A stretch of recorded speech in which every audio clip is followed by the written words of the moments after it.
पूर्व प्रधानाचार्य और वर्तमान में अंग्रेजी माध्यम के निदेशक श्री ओम प्रकाश सिंह जी, और इस कार्यक्रम को आकार देने के लिए उपस्थित हम सभी के अभिभावक, विद्यालय के प्रबंधक श्रद्धेय मंकेश्वर नाथ पांडे सर। जिस कार्यक्रम में हम सभी उपस्थित हैं, वास्तव में यह कोई कार्यक्रम नहीं बल्कि हमारे विद्यार्थियों के लगन, परिश्रम, मेहनत और हमारे शिक्षक साथियों, शिक्षिका बहनों के द्वारा 24 महीने का जो श्रम किया गया है उसका परिणाम है। जैसा हम सभी जानते हैं कि अभी पिछले सप्ताह में उत्तर प्रदेश माध्यमिक शिक्षा परिषद के द्वारा बोर्ड की परीक्षाओं का जो परिणाम घोषित हुआ है, उसमें इस विद्यालय के 12वीं क्लास का एक छात्र निखिल मधेसिया और 2 हाई स्कूल के छात्र जनपद में अपना स्थान बनाए।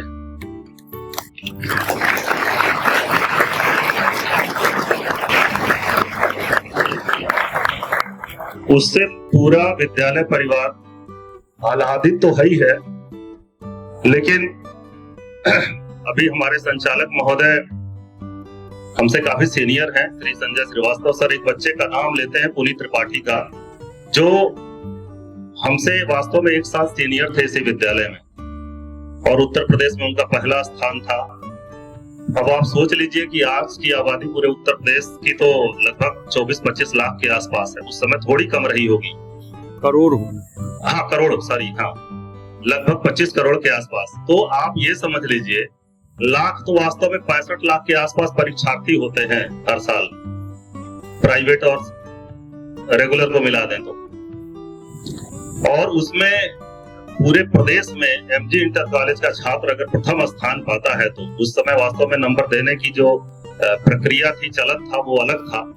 अपने आप में लगता था गांव, घर, शहर एक अलग तरीके से वास्तव में एक सीमित परीक्षाएं होती थी, कोई कोचिंग सेंटर था ही नहीं, न के बराबर था।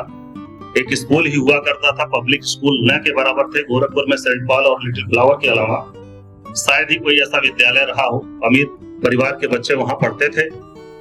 नहीं तो एमजी इंटर कॉलेज का अपना एक स्थान था और आज है भी, जिसको आप सभी एहसास कराए हैं। विशेष रूप से हमारे जो सम्मानित शिक्षक साथी हैं, हम चाहेंगे हमारे जो प्रिय छात्र हैं, कार्यक्रम आपको सम्मानित करने के लिए यहाँ जरूर इकट्ठा किया गया है, एकत्रित किया गया है। लेकिन कहीं ना कहीं जो हमारे द्रोणाचार्य हैं और कृपाचार्य हैं, उनके लिए जोरदार क्लैपिंग अप कर दीजिए।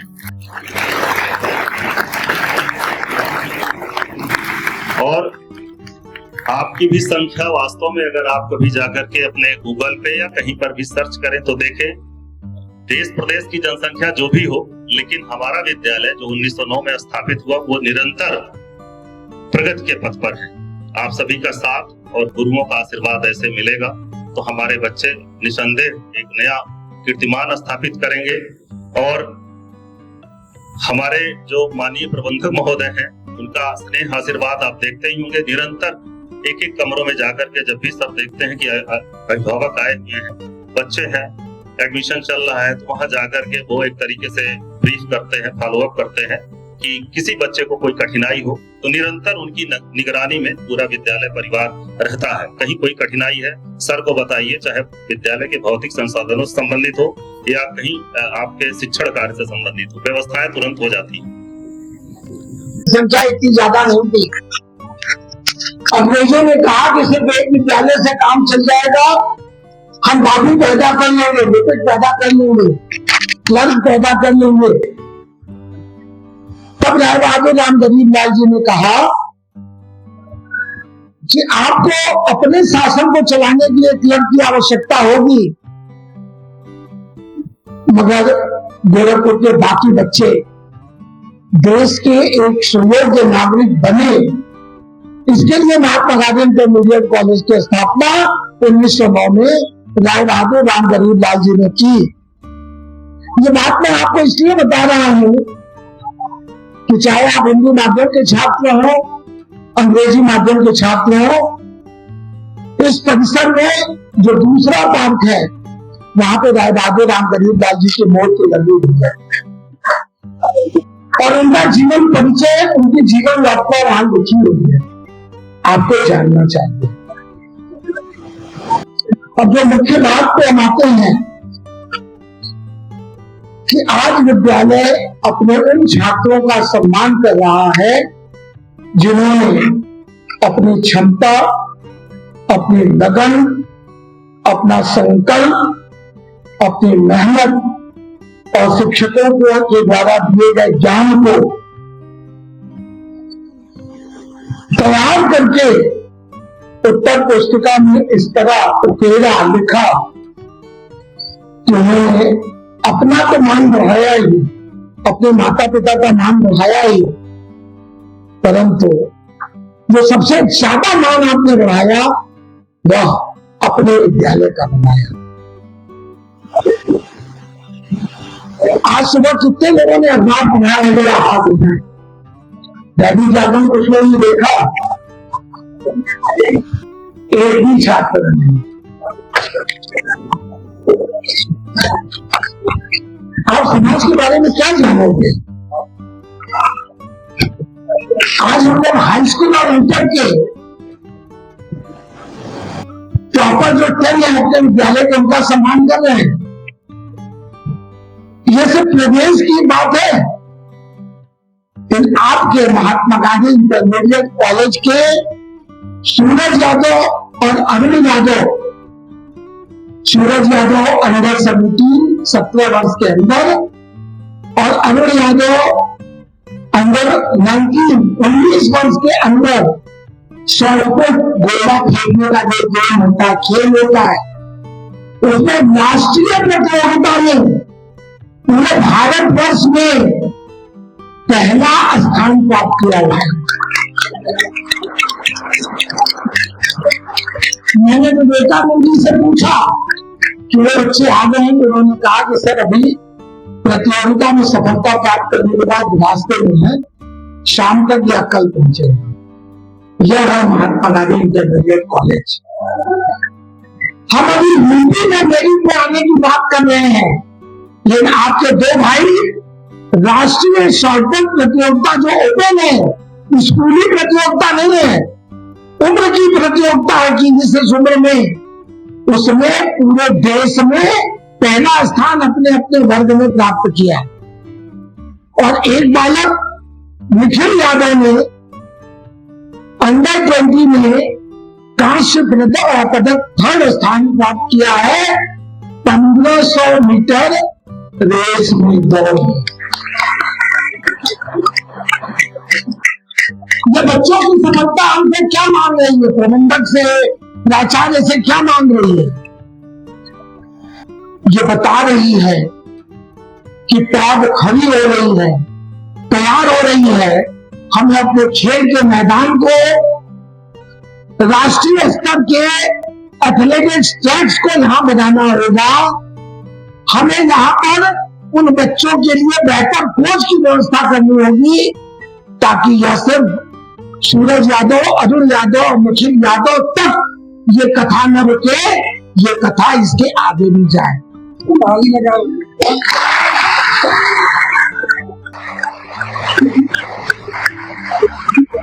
इनका परिवेश आप देखें, संघर्ष कहां से शुरू होता है। ये बच्चा यहां से 14 किलोमीटर दूर एक गांव में रहता है। इसने कक्षा 9 में यहां प्रवेश किया, हाई स्कूल में भी सर्वाधिक अंक प्राप्त किया और इंटर में भी सर्वाधिक अंक प्राप्त किया। 14 किलोमीटर साइकिल से आने में कम से कम 55 से 60 मिनट का समय लगता है। 1 घंटा आना और 1 घंटा वापसी। घर का बाहर पिताजी छोटा सा व्यापार करके अपना और अपने परिवार का और बच्चों को पढ़ाने का कार्य करेंगे। प्रतीक है महात्मा गांधी का, महात्मा गांधी इंटरमीडिएट कॉलेज का ये बच्चा प्रतीक है। ये जमीन ऐसे बच्चों के लिए ही शिक्षा का मंदिर बना के बैठी हुई है।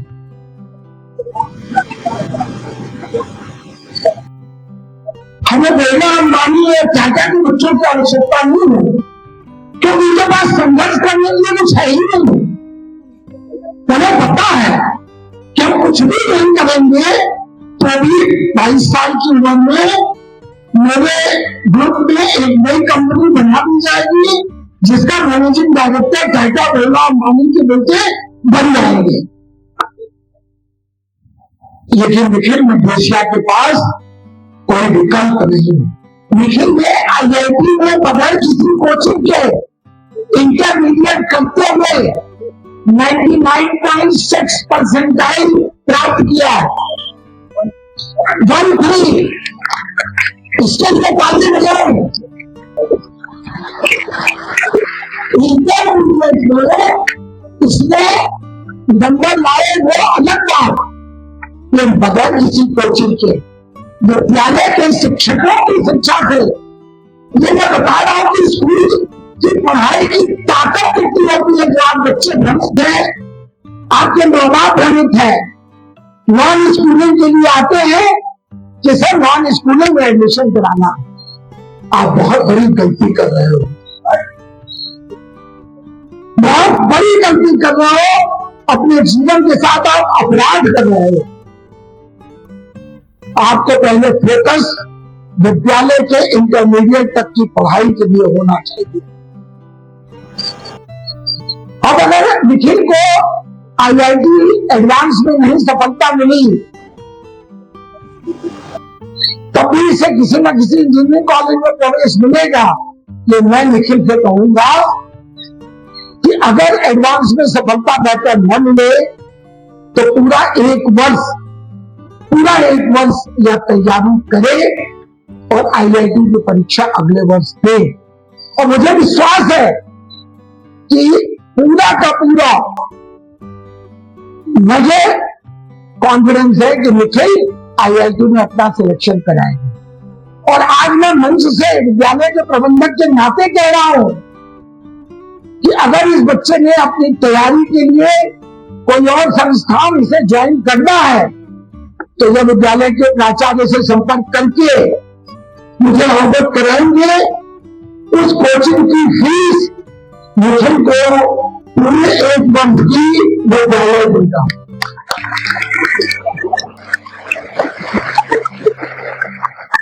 लेकिन मैं भी चाहता हूं कि ये बच्चा जिसने एक स्वप्न देखा, 14 किलोमीटर का 2 घंटे इसने एक निर्णय लिया होता कि मैं शहर में कमरा लेके रह लूं, लेकिन परिवार की आर्थिक स्थिति ऐसी नहीं थी। इसे आना जाना था प्रतिदिन 2 घंटे इनके बेकार गए। और दूसरी बात, शरीर अलग थका। 1 घंटे साइकिल चलाने के बाद आपके मस्तिष्क की हालत ऐसी नहीं रहती है कि आप क्लास में कंसंट्रेट कर सके या घर पे जाके पढ़ाई में कंसंट्रेट कर सके। शरीर आराम मांगता। तो यह युद्ध है, यह युद्ध आपको लड़ना है। आपके माता पिता के पास आपके लिए स्वप्न है, लेकिन उस स्वप्न को पूरा करने के लिए भौतिक संसाधन उतने नहीं है जितने आपके साथ प्रतियोगिता करने वाले अन्य बच्चों के पास बाजार में है। मगर आपके पास एक चीज है जो संपन्न परिवार के बच्चों के पास नहीं है। आपके पास लड़ने की, संघर्ष करने की और हर परिस्थिति में अपने को खड़ा रखने की ताकत है। आयुष सैनिक इस जनपद में 7वें स्थान पर है और इस विद्यालय में प्रथम स्थान पे है। तालियों से इनका स्वागत करिए। ये 10th G4 के छात्र हैं और इन्होंने 94.16% प्राप्त किया है। 600 में से 565 अंक दूसरे फर्स्ट रैंक विद्यालय में। हाँ, ये प्रथम स्थान है विद्यालय में इनका, और जिले में जनपद में 7वां स्थान इसका। इतना बहुत है। अतुल गुप्ता, ये 8वां स्थान प्राप्त किया है इन्होंने पूरे जनपद में।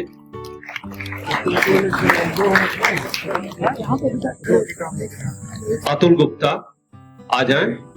आप विद्यालय में दूसरे स्थान पर आप रहे हैं और जनपद में 8वें स्थान पर, और आप 10th G7 के छात्र हैं। आपने 94% अंक अर्जित किए। अतुल गुप्ता 564 अंक आपने प्राप्त किया 600 में से।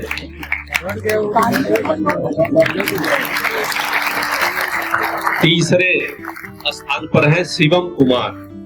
शिवम कुमार 10th जीवन के छात्र रहे हैं और 92.16 92.16% आपने अंक अर्जित किए हैं और विद्यालय में तृतीय स्थान पर रहे हैं 600 में से 553 अंक। चौथे स्थान पर मोहम्मद हारिस है 10th G2 के छात्र। 92% अंक आपने अर्जित किया है।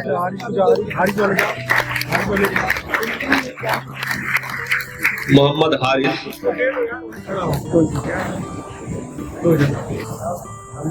ये 600 में से 552 92% अंक इन्होंने अर्जित किए हैं 92%। और 5वें स्थान पे है दर्दीवाल प्रजापति। वहाँ बढ़िया, हाँ, वो उनका चेहरा इस तरफ है। ये 91.84% 10th G7 के ये छात्र हैं। इन्होंने 91.84% प्राप्त किया है 600 में से 551 अंक।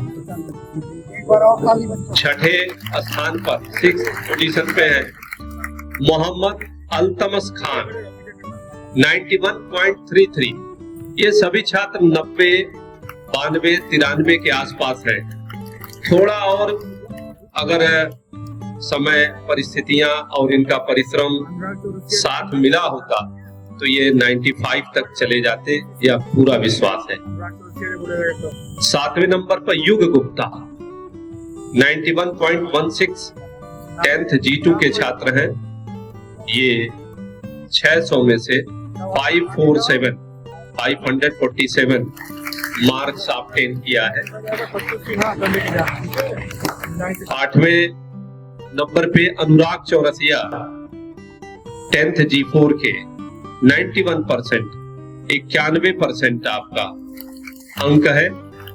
546 600 में। 9वें स्थान पर प्रत्यूष सिन्हा 90.83%। Pratyush Sinha 10th G2 90.83%। अंश सिंह 10th G4 के 90.16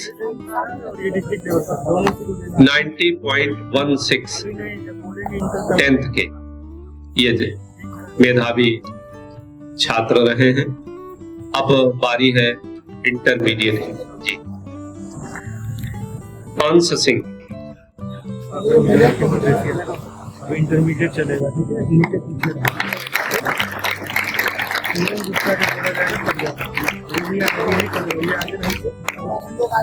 श्रीमान दिलीप पांडे जी से भी आग्रह है आगे आ जाए।